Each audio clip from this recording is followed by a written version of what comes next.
Kapatid! Bring me. Bring me Bible verse. Ayaw ka hadlok sa mo. Ayaw, wag ka matakot. Relax ka lang. Meron kang Bible verse dyan? Sure? Memory verse meron? Oh, sige, sige, sige. Pakinggan natin yung memory verse niya. Relax lang kapatid. Dahan-dahan lang. Ask and it will be given to you. Seek and you will find. Knock, the door will be open to you. Wow. Ephesians 4 verse 32. B. We can unite to one another. Wow. Sige, last one. C. Cast on your Christ to the Lord and He will sustain you. Wow, ang galing mo kapatid ah. Sige, kung nagbabasa ka talaga ng Bible kapatid, saan pinanganak si Jesus? Bethlehem. Bethlehem. Oh, sige, bigyan mo ako 5 pangalan galing sa Bible. Jesus. Yan. Si Mama Mary. Wow. Si Abraham. Wow. Sino? Sige, marami yan. Pablo. Si Moises. Moses. Ah, sige, may tanong ako sa iyo kapatid. Ano gagawin mo dyan sa kahoy? Dalhin po natin sa bahay namin. Ha? Dalhin po namin sa aming bahay. Bakit asan yung papa mo? Ang bigat-bigat kaya niyan. Sa Manila po. Nasaan? Sa Manila po. Imong papa nasa Maynila? Grabe mga kapatid, nakita ko lang siya dito. Naglalakad ang haba nito mga kapatid. Oh. Dito ko siya nakita sa kalsada. Nasaan yung papa mo kapatid? Sa Manila. Nasa Maynila? Ay yung mama mo. Napatay po. Ha? Napatay po. Ano? Napatay po. Patay na yung mama mo? Wawa naman to mga kapatid. Betara dito. Baka kailangan mo ng comfort. Hagta ka. Kapatid. Malayo yung papa niya, tapos mama niya daw, patay na. Sino nag-aalaga sa'yo? Naging lola po. Lola mo? Opo. Pero napakausap mo pa papa mo? Nakakausap mo papa mo? Opo. Oh, pero matagal na siyang umalis? Opo. Bata ka pa? Kawawa naman siya mga kapatid, no? Nakita ko siya dito, sobrang init. May dala siyang kahoy. Dadalhin daw niya sa kanila. Grabe kapatid, sino nagturo sa'yo magbasa ng Bible? Naging lola po. Ha, imong lola.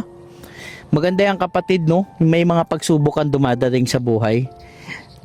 Magbabasa ka lang ng Bible. Mawawala na yung mga sakit, yung bigat, yung mga naaalala mong sa mama mo. Tag nababasa ka ng Bible kapatid, lagi mong tatandaan yan ha. Pag may mga problema ka, natitrigger sa buhay, basa kag Bible ha.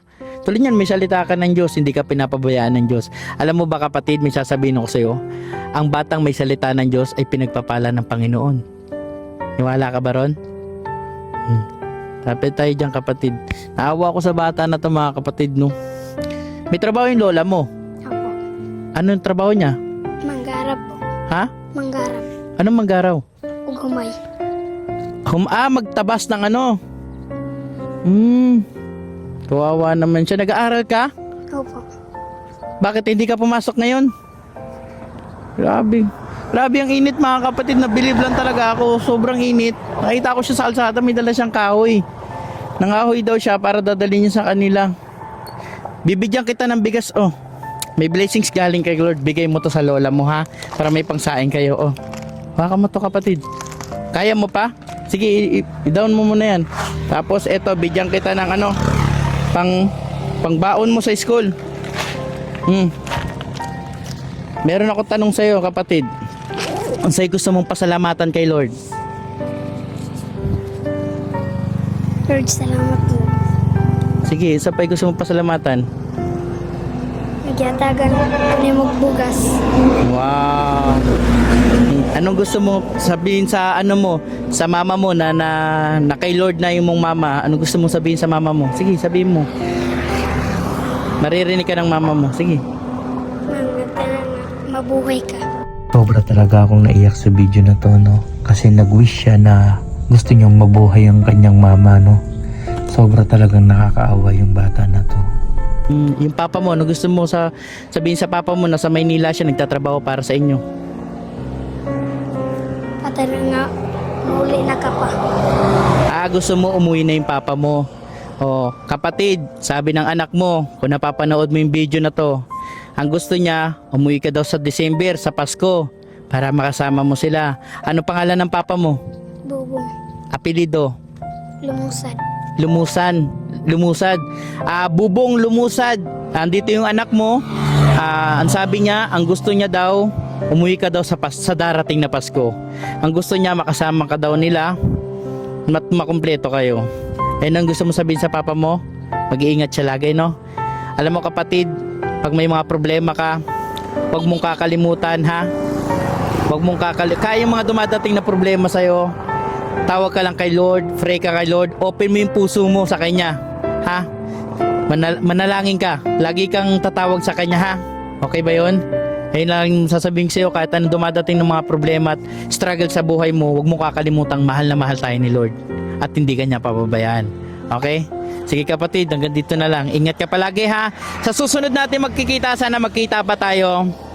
May bagong verse ka para sa kanila, sa mga batang nanonood sa'yo. Okay? Ingat ka palagi. Mahal na mahal ka ng Panginoon.